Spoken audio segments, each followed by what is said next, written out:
Tindakan Persekutuan Bola Sepak Antarabangsa (FIFA) ke atas Persatuan Bola Sepak Malaysia (FAM) dan 7 pemain warisan, tampak tidak menjejaskan skuad kebangsaan sekaligus Malaysia masih boleh beraksi di pentas antarabangsa.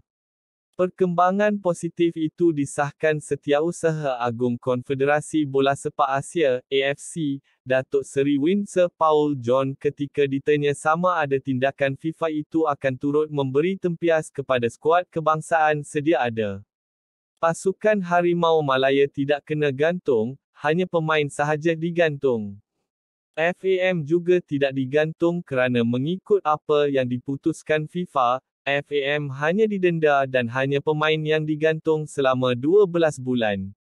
Tiada isu Harimau Malaya tidak boleh beraksi, dan Harimau Malaya masih hidup.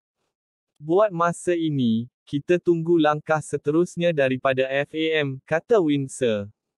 Terdahulu, FAM dan 7 pemain itu dikenakan tindakan oleh Jawatan Kuasa Tata Tertib Persekutuan Bola Sepak Antarabangsa, FIFA, selepas didapati melanggar Artikel 22 Kod Tata Tertib FIFA (FDC) berkaitan pemalsuan dokumen.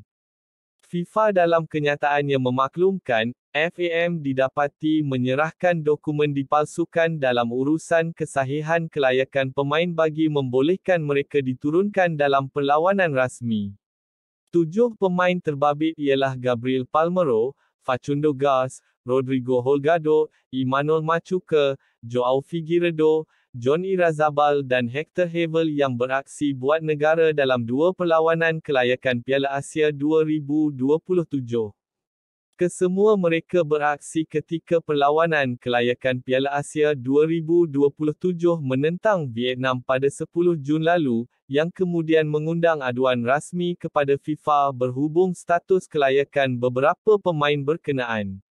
Hasil siasatan, Jawatan Kuasa Tata Tertib FIFA memutuskan FAM perlu membayar denda sebanyak 350,000 franc Swiss, 1.8 juta ringgit.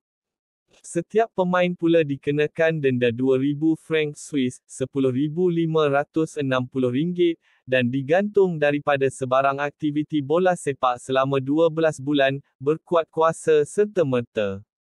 Jangan lupa subscribe, share, dan like, serta aktifkan notifikasi untuk mendapat berita terkini dari kami.